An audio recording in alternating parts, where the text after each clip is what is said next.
Fight for Iowa. Let every loyal Iowan sing. Hello and welcome to Sports Opinion, the weekly sports talk show on Channel 18. That's Public Access TV. My name is Dirk Keller. Here with me on my right is Bob Boyd. Over on my left is Earl Murphy. And we got Tom Brandt back again, our very special guest, one of the original panelists on Sports Opinion. Tom, welcome back. He's special, isn't he? Yeah. Special, all right. Yeah. Special. Special guy. Tom, did you go to the game last night? I did. Hey, Bob? Was there a game last night? There was a big game last Son of a gun, I should have been over there. night. Well, I watched it on TV, listened to it, I should say. Yeah. I was there too. I know you were there, which really impressed me.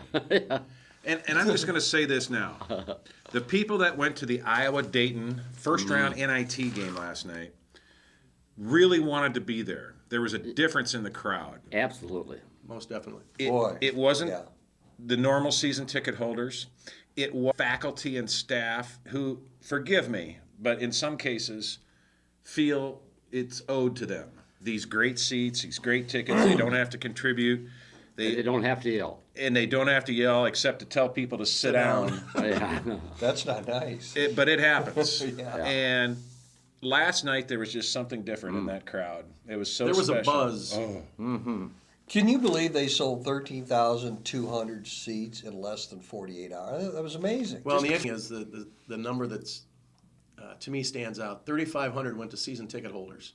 That means. Oh, really? Yeah. That means they had the first option to buy. The season ticket holders could buy until Yes. noon yesterday. After that, at 1 o'clock yesterday, those tickets went on sale. Or on Monday, went on sale to the public. Yeah. On sale to the public. So that means 8,500 tickets were sold to the people that wanted to be there. Pricing was right: $15 Yes. for adult, $5 for students. Yeah. Perfect. It was people walking into the arena last night had every reason to be there and every excitement to be there, which the team certainly fed off that. Yes. When we get 6 first half layups throwing the ball over the top because our big guys are beating them down the floor. That's right. We haven't seen that all year. No. We'd see Aaron White get out and run on occasion, but McCabe, Basabi. Cartwright throwing half-court, three-quarter court Yeah. passes for assists. Yes. But that's Yeah. part of their scouting report. Oh, yeah. But the They broke passes- that team down, and they saw an opportunity. They're full court passes. Yeah. Yeah, right on the money. I read some things on the Dayton website, one of their message boards, and they were very critical of their team and said that they didn't come to play defense, they didn't have the heart, they didn't have what Iowa had. And I guess, They couldn't. but I thought Dayton played great. I'm going to tell you what, Dayton was a pretty athletic basketball team. That no. Yeah. Dillard and number 22, that Williams, Yes. the lefty, they're a good basketball team. They didn't have the inside guys. Well, Dayton has a but good they, basketball tradition. Yes. Ladies and gentlemen, I'd like to take this moment to thank Supple's Flowers for bringing and that is a beautiful set of flowers. Thank you very on much. time. Thank you. We started a little early today, so thank you. Appreciate it.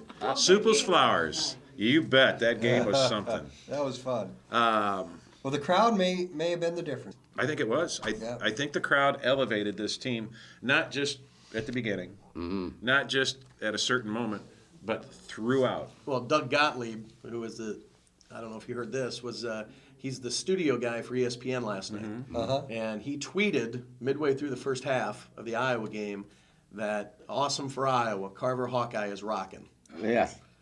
And so obviously there was the vibe, and if you look at the NIT attendance at all the other games, 5 other arenas didn't match combined. 5 other arenas didn't match what we drew last night. That's amazing. Did you see how many Northwestern had at their game last night? 2,300. Yeah. Isn't that something? And there's a picture. There's a picture circulating on the internet from the Northwestern game last night. And it was late in the game. It was a close game. Northwestern won by 2 points. Late in the game, there's a Northwestern fan sitting there reading a book. Yes. Wasn't that wonderful? Did you see that? Oh, yeah. They put it. And then they came back and they showed it again. Really? Oh, yes. I was watching the game. That's a just good one. typical Northwestern.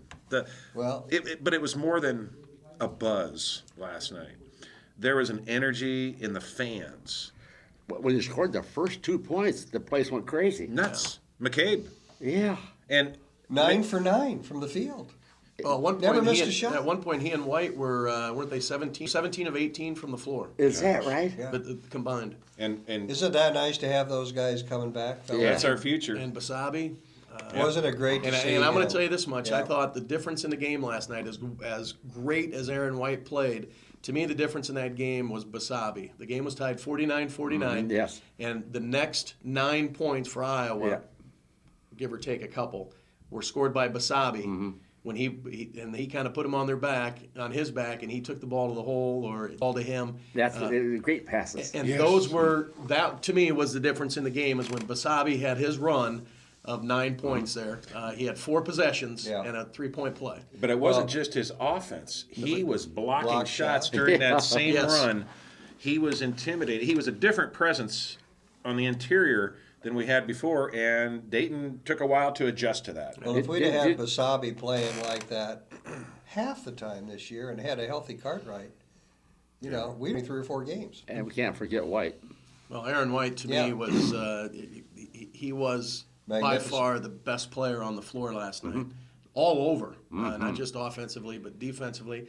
How many Yep. times there did he have offensive rebounds? The 2 possessions I recall that he had 3 offensive boards of his own misses. Yeah. And he just stayed with it and then got fouled. That's right. Went to the foul line and he had a couple of those foul shots that hung on the rim, and we got the home bounce or the home roll on those. But There were a couple times a free throw would hang Yeah. on the rim. Yeah. Looked like it was going to come out and then fall back the, in. the home roll there for us, right? And Yes. the crowd would just yell. Yes, even a free throw like that. There was just so much genuine enthusiasm amongst the fans. You know what it guaranteed us, though, guys, which is real important, and this was my goal for this team, to win more games than they lost. So now they're guaranteed Right. a winning season. Yep. And that stops our streak of 4 losing seasons to the Licklider run there.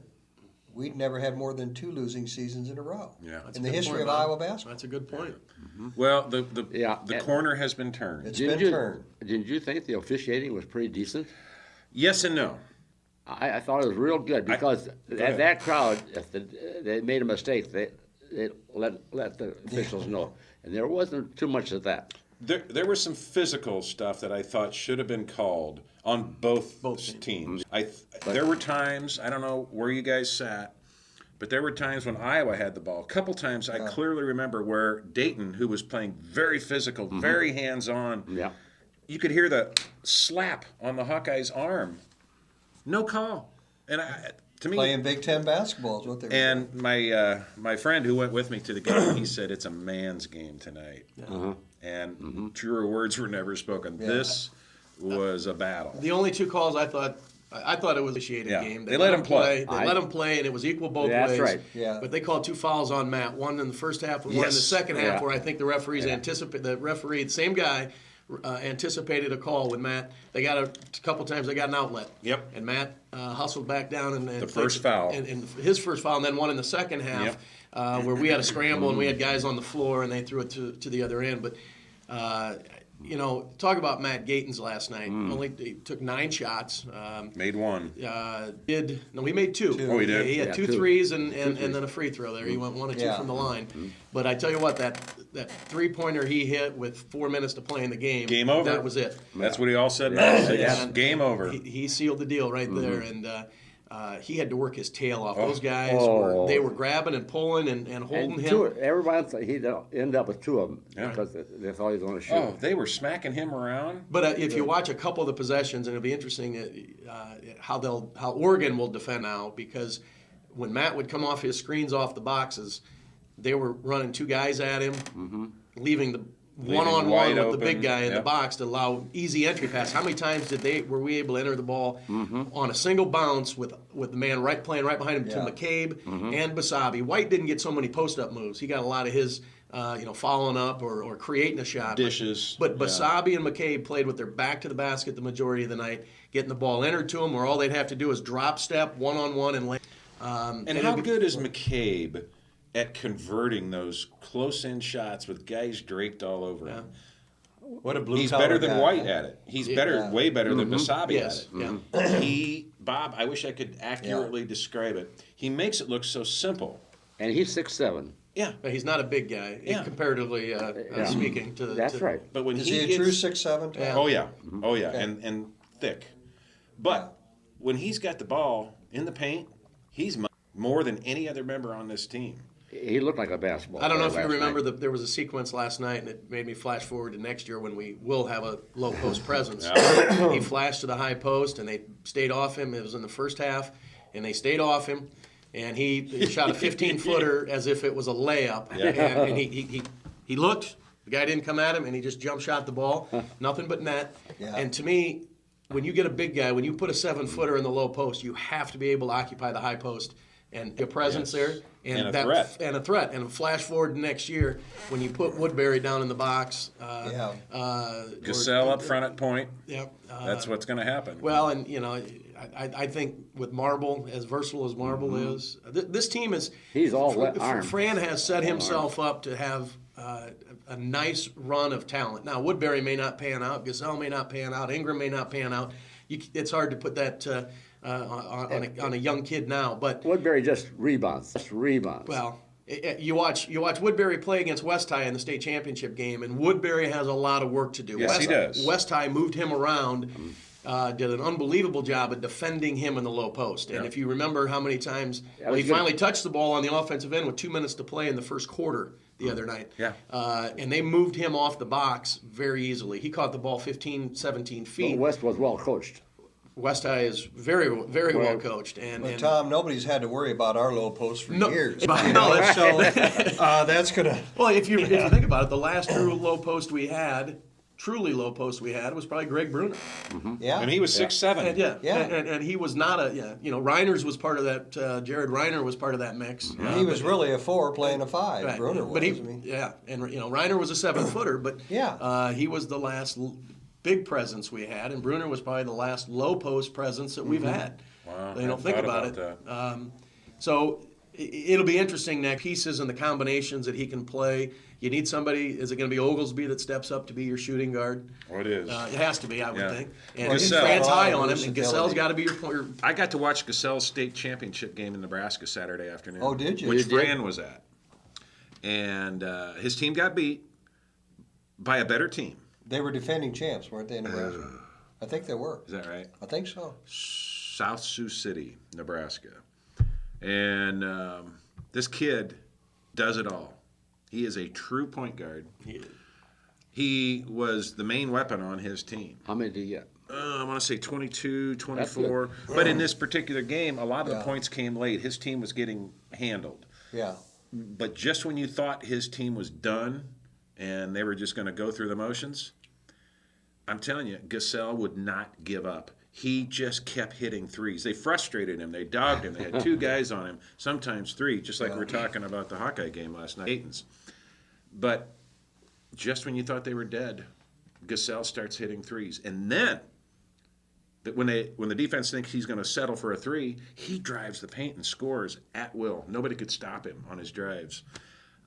He is a tremendous distributor of the ball. And that's what he did most of the game until the fourth quarter, when they had to score. Can he go right and left? Yes. And both hands? The one thing I did read about him is that he is a fierce competitor. Yes. Yeah. And he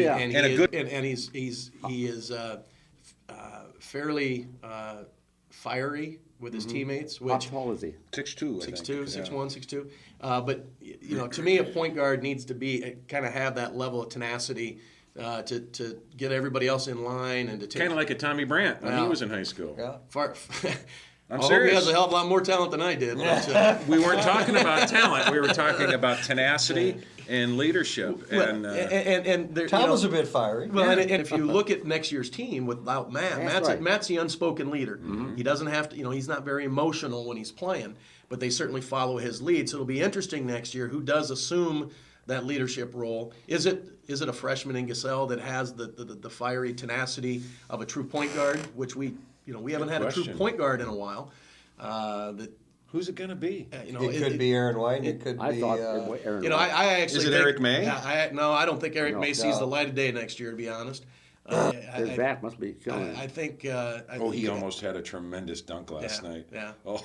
I think it's going to be Marble myself. I think Marble's going Do to you play think two so? or three different positions, and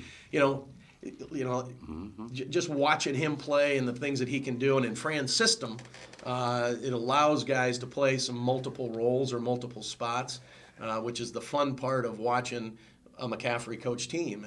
That's how he recruits. It's those how you kids, recruit doesn't he? those kids. And the crowd will be the sixth man. Yes, no doubt about it. And Oregon, they're going to Oregon playing on Sunday, and that will not. Do we be know easy. it's Sunday for It sure? is Sunday at 4:00 Eastern. It is I for thought sure. it was 4:00 Central Thursday. Time. Our Okay. time. Our time, 4:00 at Oregon. Did they announce that officially? Yes, it's out. What's Oregon style, guys? They get up and down. Do they? That's good. It's Dana Altman, who used to be at Creighton for all those Yeah. years. Oh, that's right. And they run a lot of sets. I watched the game when we got home last night against LSU. Mm-hmm. Had LSU won, we would have had a great opportunity to host again. Yep. That's right. How game was that between Oregon? 20 wasn't. point. It was never close. Really. Okay. And Oregon has a kid that came from Iowa State,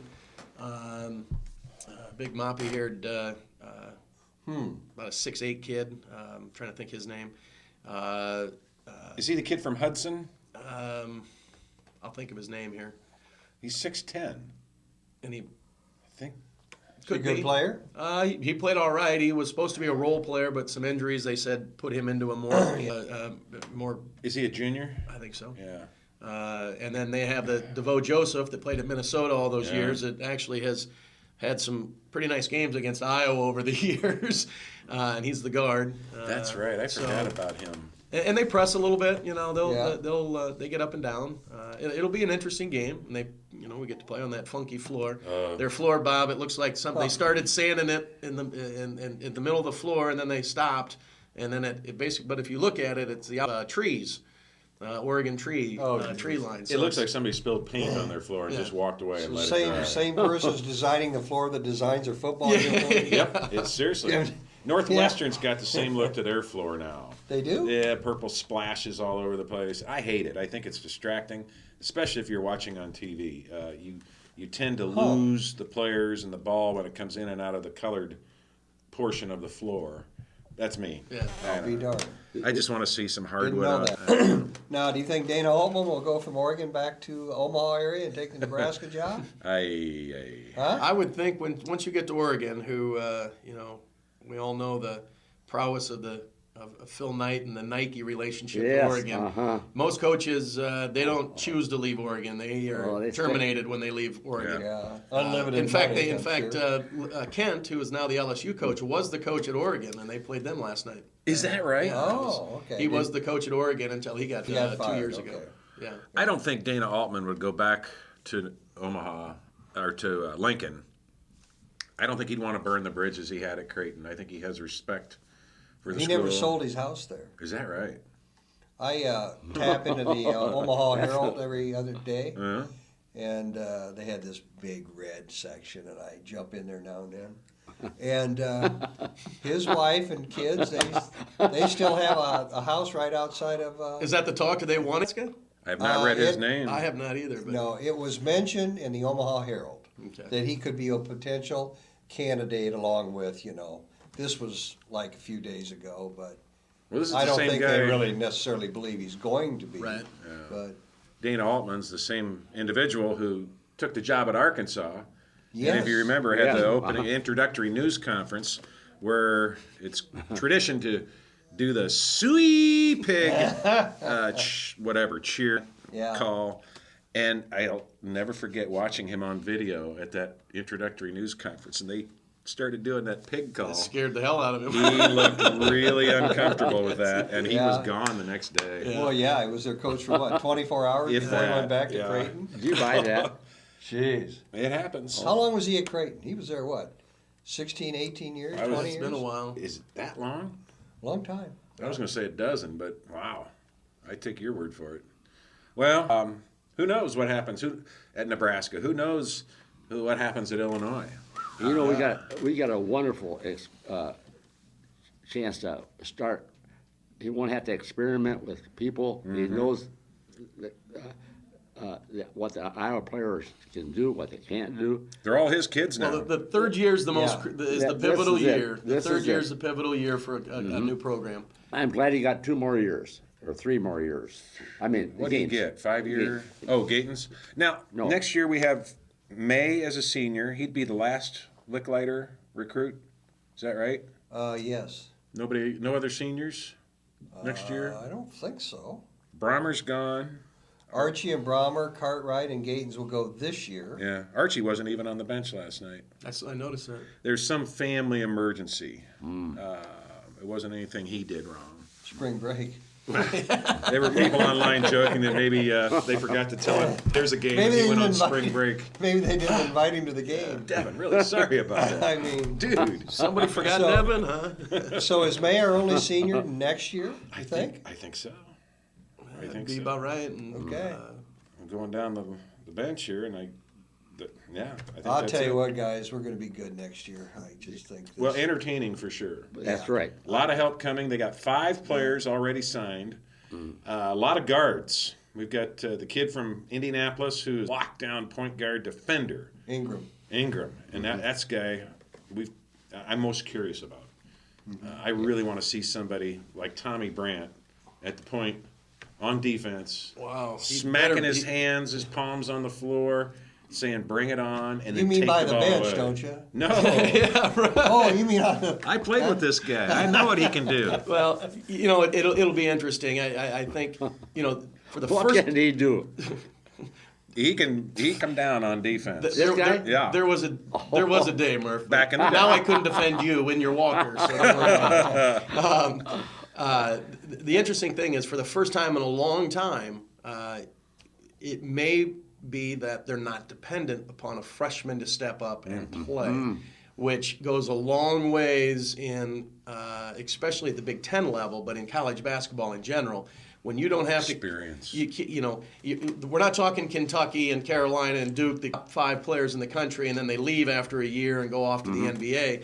You know, we're talking about guys that can, you know, you look at next year's roster, and conceivably you could think, absent Matt, putting the team on the floor could be better next year without adding Woodbury or Gazelle or Ingram or any of the other freshmen coming on board. We will be a better basketball team next year. Regardless, Experience. and with the experience and with just the Numbers. For these guys, which was most important in my mind, playing in any postseason tournament. Do you know if any of them were at the game last night? Who? All the recruits? Um, Hard They to could have say, been. Mark. I don't know. Coach Ferentz was there last night, Yes. and his I saw 2 Mary. sons.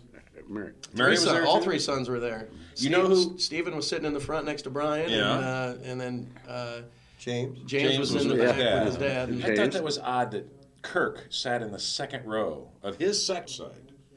well, they got in there late. One of the biggest cheers of the night is when Kirk and Mary and the kids came walking down. They came by the pep band from the concourse down, and but it was Very nice to see him there. subdued. You know, Yeah. it was good to see him out there supporting that's right. Fran. I think there's a great admiration among all the coaches right now on staff of one another, with Tom Brands and Kirk and Fran and Lisa Yeah. Bluter. A lot of her there last night. We've got a lot of winners there. Listen, I want to tell you somebody I saw last night sitting in the front row courtside across from the team.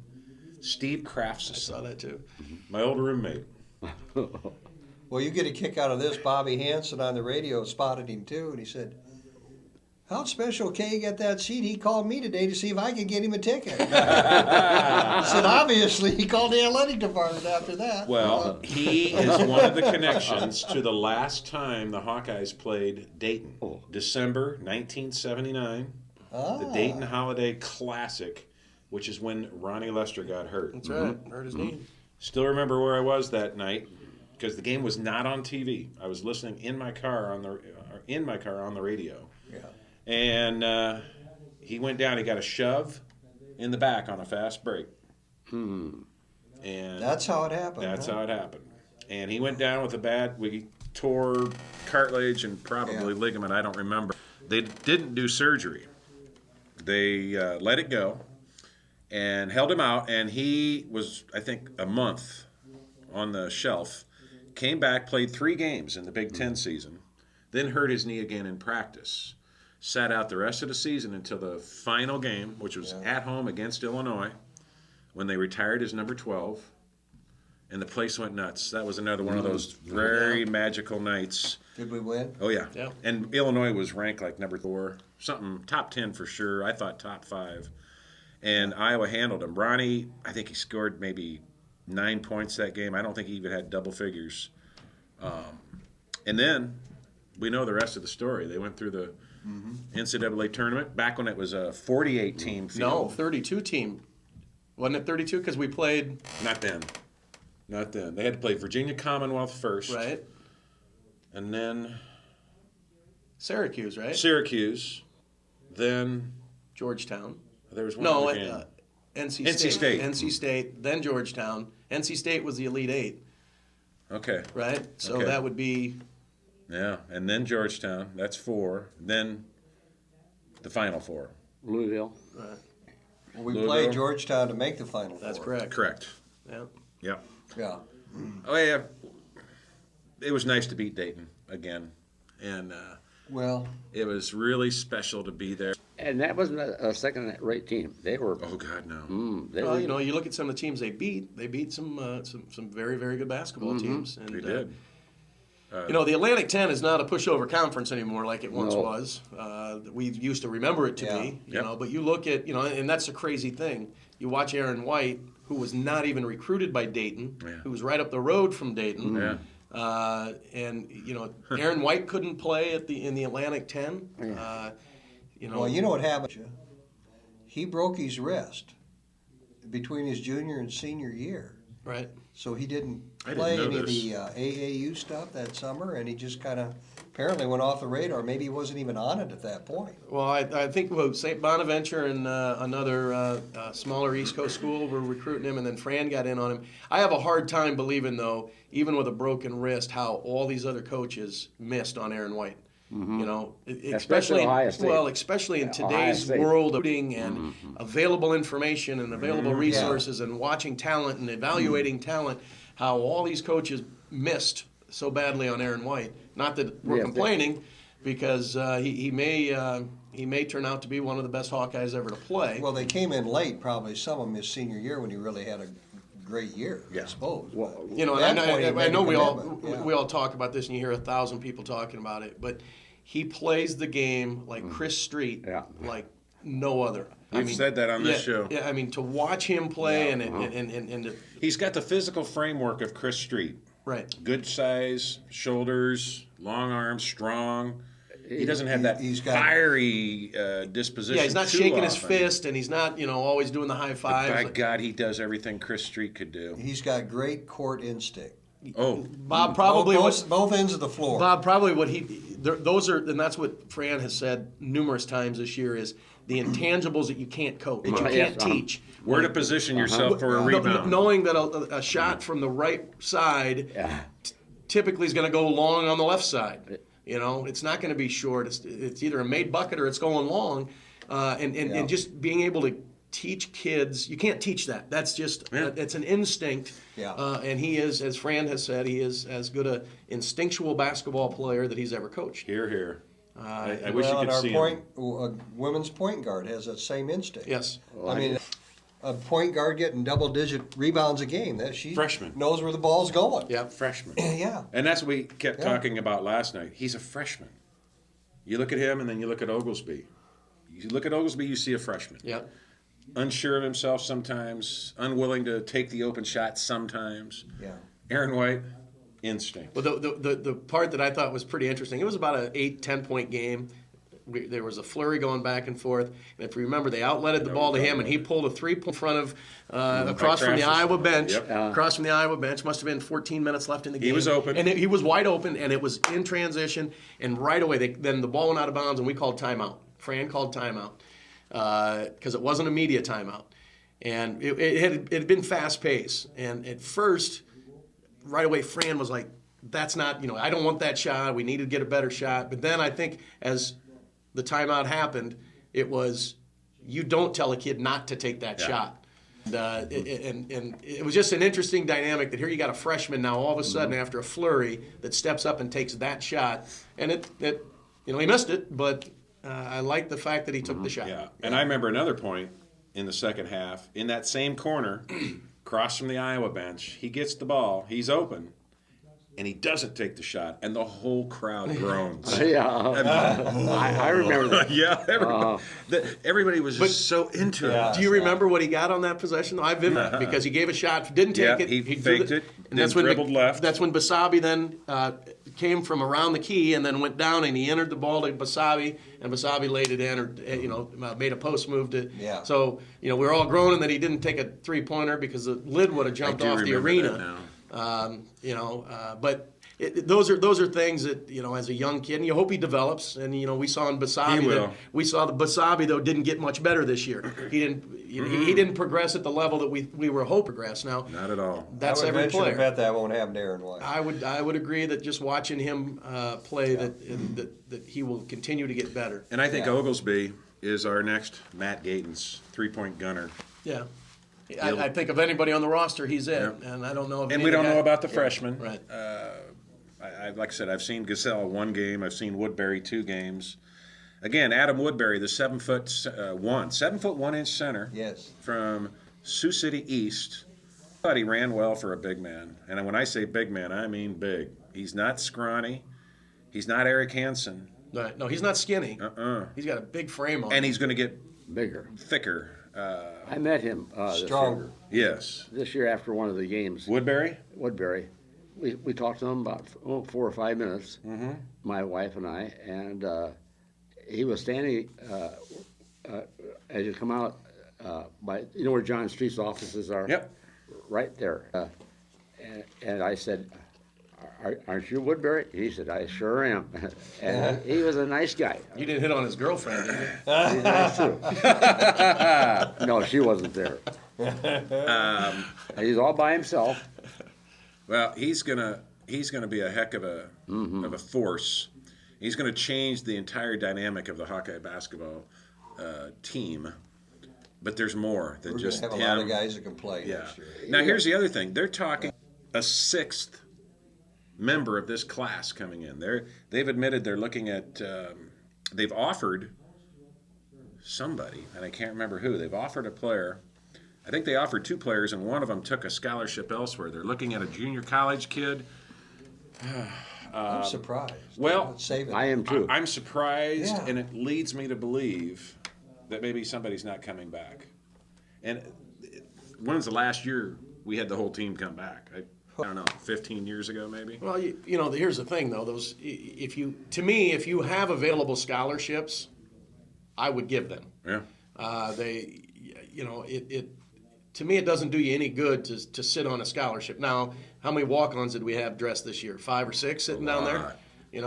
And you need those practice players. You need those bodies because you can't put your top 8 or 9 or 10 in a constant practice situation of going against each other. But I would think if you have scholarships and you think there's somebody,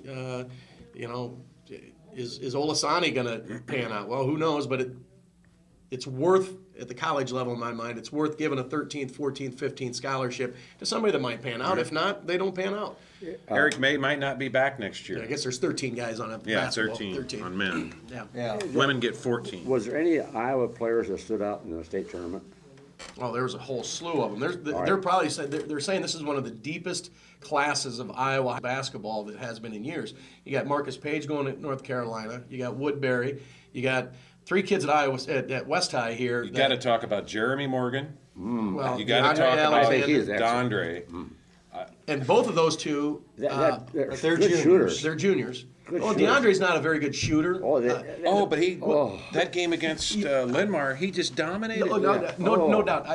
I just don't mean to demean his game when I just say saw that. I saw that with him. for the Jeremy first Morgan time. is a flat-out athlete that can shoot it, and Yeah, both of those kids. He's only a junior. They're predicting, yes, and Wyatt Lohaus is only a sophomore, but they're saying Morgan and Alexander both potentially are D1 football recruits. And Morgan has said basketball. Did he? Okay. And because I watched Morgan play one football game, and I'll tell you this much: the Hawks could use him at wideout, stretching the field and catching the ball down the field. He's fast. Dondre He's just a good Alexander athlete. Yeah. is the one they said that will pursue football, but he went to Creighton End. In fact, right after the title game, he went from Des Moines to Omaha for I don't know if it was an official visit, but it was he got to go into practice. He was with the team on Sunday night When they got the announcement. When they got the NCAA announcement. Oh, wow. So he said to whomever interviewed him afterwards, "I want to play basketball in college."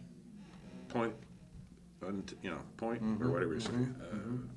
So I'm encouraged by There that. is a fan to the player. Yeah.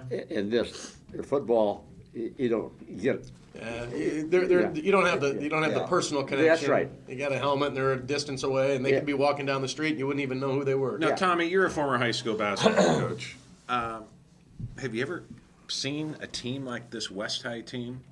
Very few. And did you see them in person this year? I did not see them in person. It's interesting. I was talking to Steve Bergman early in the year, and of course, those of us that know Bergie know that he never has a good team, and the kids never work hard enough.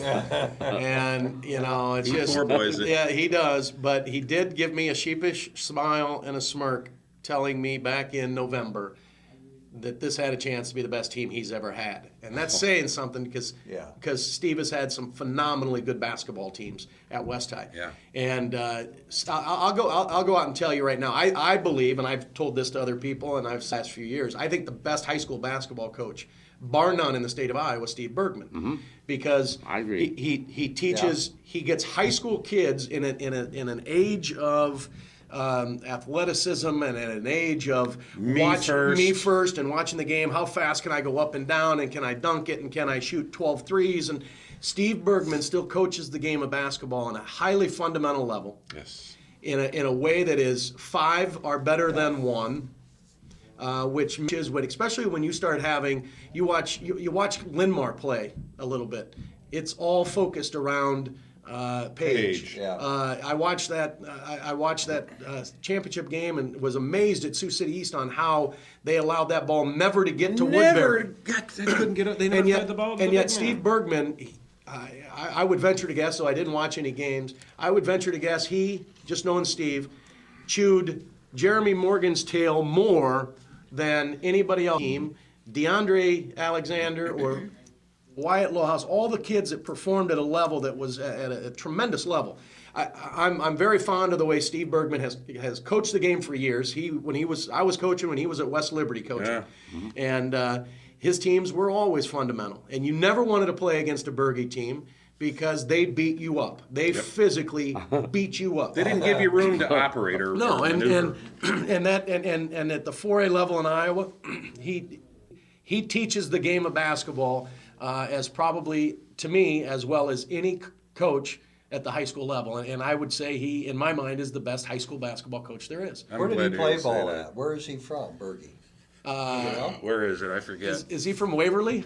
I don't know. I don't know. I was just curious. Yeah, he. I should know this. We need to have him on the show. He's in Vegas this week. I'm going to get him. I'm going to get him. But he's in Vegas. He went straight from Des Moines to Vegas. Or maybe he came home, but... you better hurry up because it's getting to be golf season, so Bergie will be out swinging the golf club. But got to get him in here. It was funny, though, because I knew, and I thought this the whole winter long, that I knew West High had a pretty decent team when Steve, by his own admission, smiled and said, "This may be as good a team as I've ever had." He has a good sophomore. And they may be better next year. Well, how about Lohaus? My favorite player on that team was Jacob Gilton, the senior. Yeah, Lohaus. Oh, he's a gamer. But Gilton. Yeah, he's just workmanlike. He's big, solid. He's about 6'5", isn't he? If you look at some of Steve's teams over the years, he always has the Gilton type. And that kid probably wouldn't play for 5 of the other teams at the state tournament because a coach wouldn't see the value of his play. I was going to say, he probably wouldn't even go out. Yeah, he may not go out. Yeah. But the amazing thing was with Bergman coach team, and you watch those kids compete, you watch them practice. He gets guys like Gelton to play at a level that many coaches wouldn't be able to get to play at. Is DeAndre Alexander before Steve Bergman? He was just a big physical, a guard, but probably pretty rough. Those guys with long hair. I never watched him. That's Beatty Gaddy. Beatty Gaddy. Isaiah Beatty Gaddy. And Steve does a wonderful job of basketball talent into a unit. And you watched him play. I mean, you win a state 4A championship by 20 points and never give arguably the best player in the state of Iowa a chance to even compete against you. They took Woodbury out of that game. Woodbury didn't touch the ball till the 2-minute mark of the first quarter. Yeah. And Whose fault is that? to me, that's coaching on their end, not setting it up for the kid to be able to putting them in sets. But West High did a marvelous job of defending that nobody else on that team was going to beat them. You had Gilton on him. You had Beatty Gaddy on him. Yeah. They double teamed him. They triple teamed him. They took their fouls. And every time he got the ball, or the majority of the time he got the ball, it was, we always used to say in coaching, and you watch it, you take a kid and move him out of his comfort zone. Yeah. Just move him a step out off the block where they don't want to catch it. Move them a step to the baseline where now they catch it and turn baseline and they're in the worst spot in the floor. Yeah. Or you get a guard to pick up his dribble a step before where they want to start their offense. You get guys comfortable, especially at the high school level. You can own a team if you make them play uncomfortable. And it looked like Sioux City East never got comfortable playing against West Well, High. it wasn't just Sioux City East. They owned Linn-Mar, yes. And they owned Ankeny, not Ankeny, Was it Waukee. Yeah. Well, they won by an average of 21 points in those 3 games combined. and it was honestly none of those games were ever close. Don't get me wrong. You need talent to play at that level and to win at that level. I'm going to also tell you, without a shadow of a doubt, you could put the 5 best basketball players on the floor, and there's games they will not win without good coaching. Yeah. Steve Bergman never gets out-coached. His staff, well, he's got Gordon Runquist, who came from Maquoketa all the years, Maquoketa Valley. Yeah. He was a longtime high school coach, retired from coaching, very successful. Retired from coaching, moved to Iowa City. And Berge got him here? And Berge, he's an assistant coach to Berge. I didn't know that. They have tremendous, and that gym he probably has 20 assistant coaches that come and go from that gym to help out. One of the best basketball minds in Iowa City and one of the best teachers of the game of basketball is a guy by the name of Pat McCool.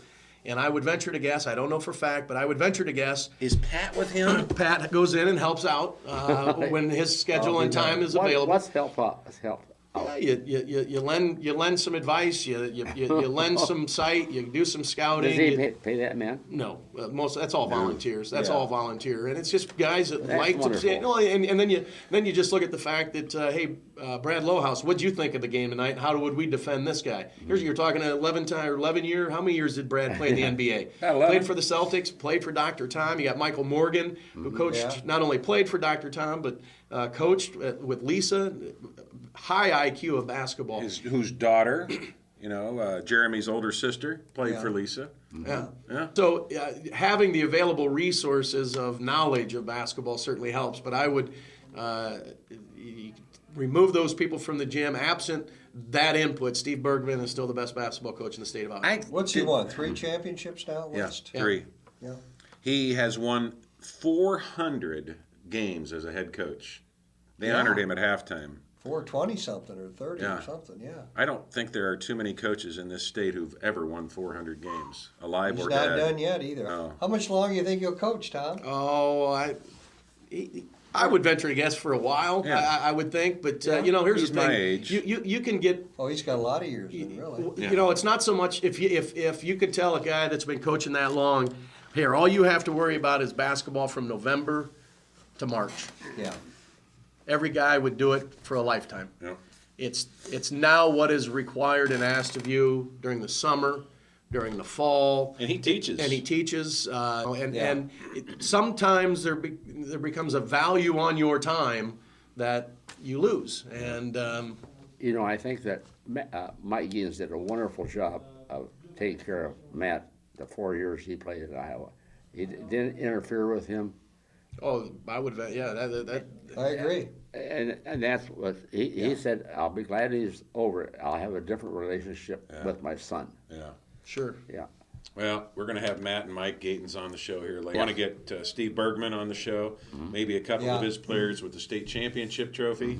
Good.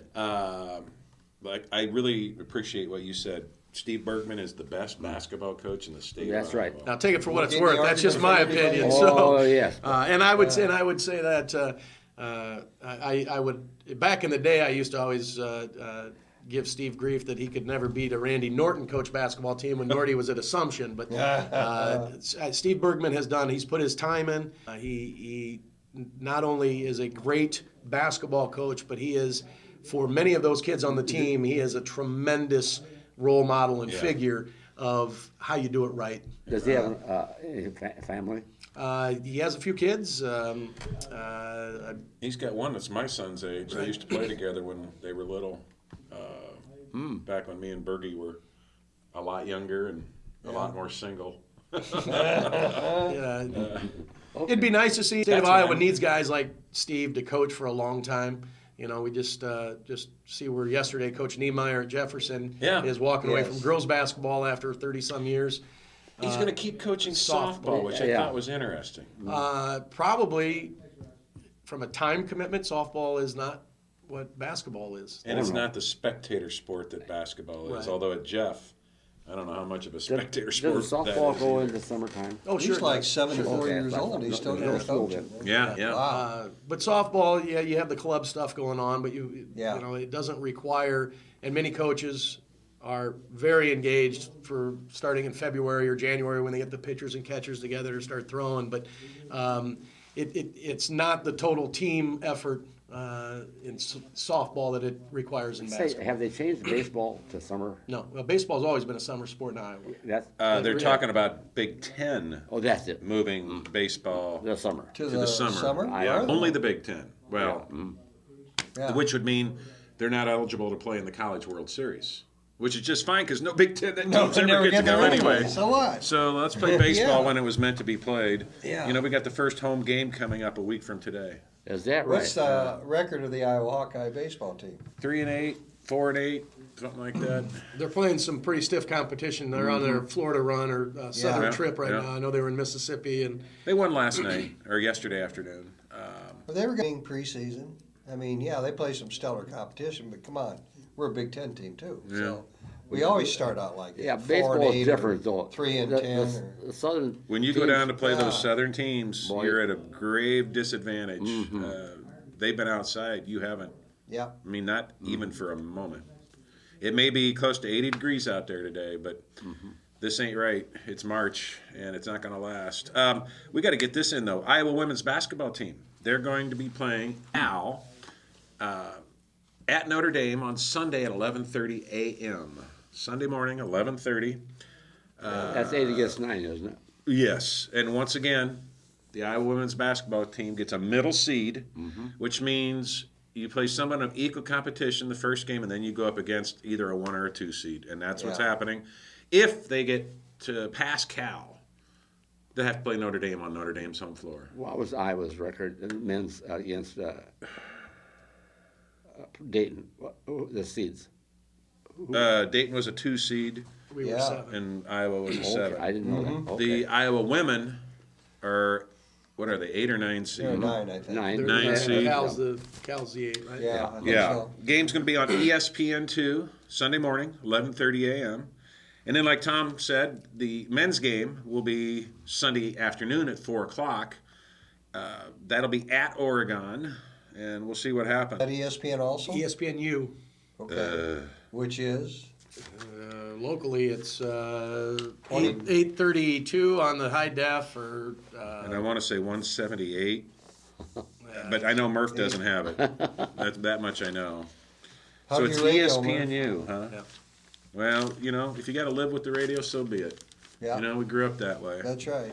Hawkeye wrestlers start their quest for another national title tomorrow, Thursday morning, in St. Louis at the Scott Trade Center. The first match will begin at 11 a.m. Thursday. The Friday matches will start at 10 a.m. and Saturday will start at 10 a.m. also. The Friday and Saturday morning, all day Friday and all day Saturday morning, every match will be on ESPNU, the same one that's going to carry the men's game Sunday.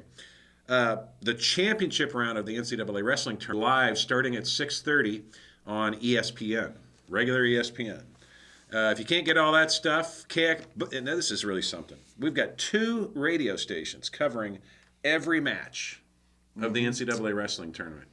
I'll guarantee you there isn't another team anywhere in the country who has 2 radio stations. Most of them don't have one. Most don't. There are only a couple. Most campuses don't even know what's going on this week. Yeah. Are you ever mistaken for Tom Brandt?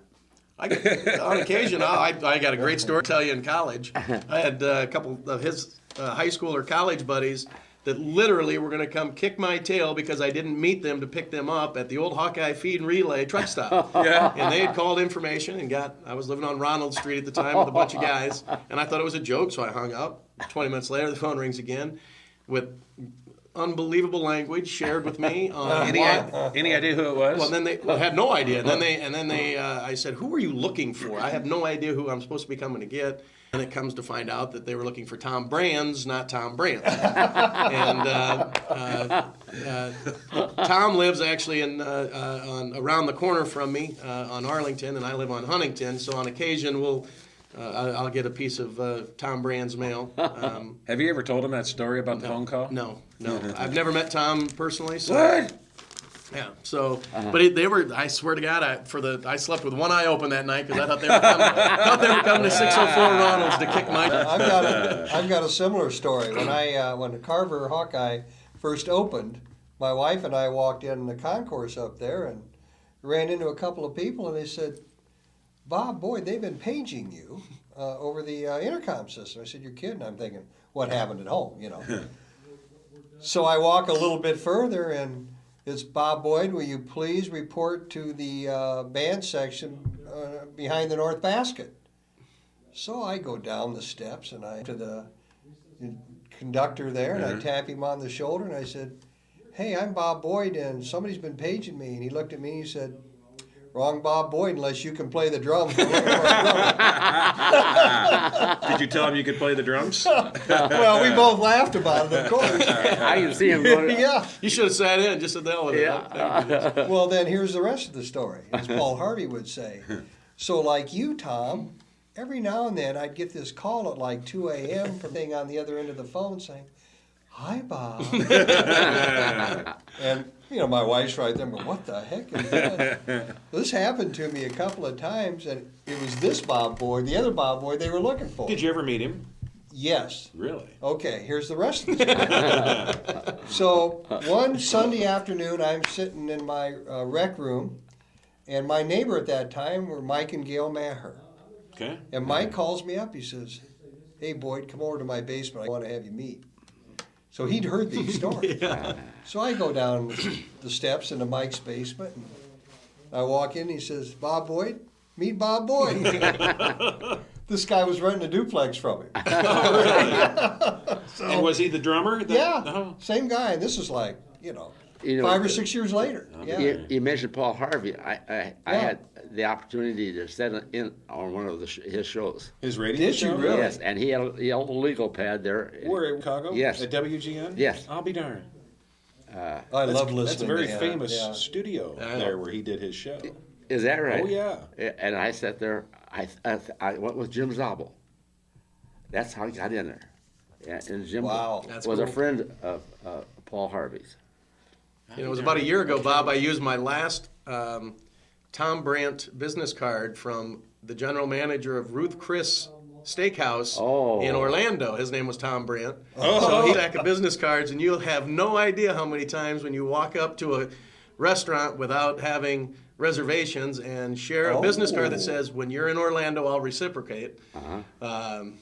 Beautiful. Sweet. You should have gone out and made some more. It worked wonderfully. Well, I don't travel near what I used to And your travel. steak cost you $50. Yeah, well, it's still, but at the end of the day, That's a good idea. Yeah. Well, guys, we got 5 easy minutes to talk about the NCAA men's basketball tournament. March Madness begins officially tomorrow morning. started last night. Oh, that's right. Oh, yeah. Two unbelievable games. Playing Yes. games. Who won? Iona got beat. Iona Didn't they have a 25-point lead? Iona was up 25 in the first half. They Imagine scored. that. They scored 15 points in the second half to lose by 5 or 6 to BYU. BYU was down 25, looked absolutely terrible in the first half. Wow. The first game, Mississippi Valley State against Western Kentucky. Western Kentucky. Western Kentucky was down 20 most of the game.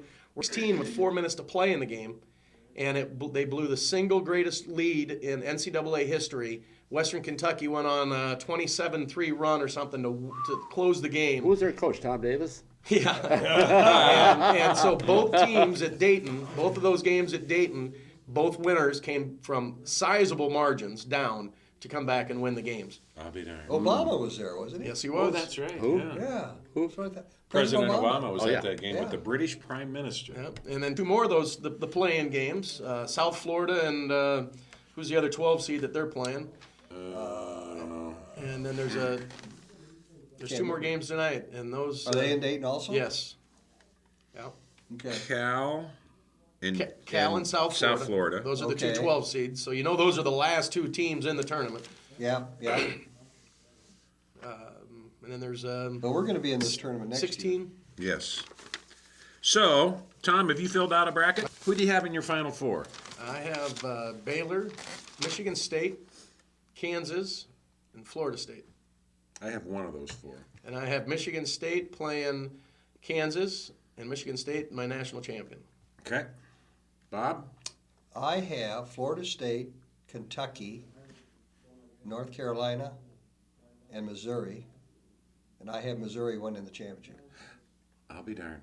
Earl? I have finals. Kentucky plays Sarah, and Kentucky wins. Who else do you have in the final 4? That's it. Well, yeah, that's only 2 teams. That's all I have. Okay. He goes right to the bottom line. Bottom line. Build the game that counts. What about you? Okay, I share a lot of philosophy with Bob, apparently. I have Kentucky, Mizzou, Florida State, and North Carolina State. Same exact 4. No, You you have have North NC, you Carolina. have NC State, huh? I have NC. You have NC State. Yes, not I North do. Carolina. Yes, I do. Oh. You know, Iowa and the kids have been out of town, so Dirk's probably doing this at night when he's been on his. No, I had to do it Sunday night because we had to have this turned into our Monday morning quarterback club luncheon on the following afternoon. Well, I did it right at lunch there. Did you? Yeah. No, I couldn't do that. I had to do it Sunday night and a little bit Monday morning. But Well, who do you have winning then? oh, and then like you, I have Mizzou and Florida State in a game with Mizzou winning. I have Missouri winning. So Okay. I think Mizzou's the team. I have Kentucky. You have. Michigan State. Yep, and I can see that happening so Okay, yeah. easily. It pained me not to have a Big Ten Yep. 1 minute. team in the Final Four. 1 but minute. We got 1 minute to go. There's 10 or 12 teams that could make a run at this thing. Oh yeah. Okay, Tom Yeah. Brandt. Anybody here? Do you think do you think Steve Alford's team is going to beat or lose to Long Beach State? I think they go to the Sweet 16. Do you? Yeah. Any other notable? I beat Long Beach State, and then they get taken out in their next game. Okay. And I think that was Georgetown. Some of my upset you're right, picks: Bob. Montana, Vandy, Vanderbilt. I've got Belmont beating Georgetown. I got Murray State beating Colorado State. Who else do I You're have? going for I the got, upsets, aren't you? I got Davidson beating Louisville. First game. I'd like to see that, I would too. but I don't think it'll happen. Iowa has been out of town for a while. Yeah. hasn't it? Yeah, I think so. Guys, we're out of time, but we'll talk You about. must have been tipping. We'll talk more about this next get together. On behalf of Bob Boyd and Tom Brandt and Earl Murphy, I'm Dirk Keller, thanking you for watching Sports Opinion. Every Wednesday night at 7 o'clock on Channel 18. We replay on Sunday nights at 6 p.m. And you can catch the whole show at patv.tv, or you can just go to my Facebook page and watch it. On behalf of all these guys, I thank you for watching. I thank the Hawkeyes for going out at home a winner. And until next time, remember this. Either you're a Hawk or you're not. Go Hawks. Beat Oregon. Thanks. Amen. Amen.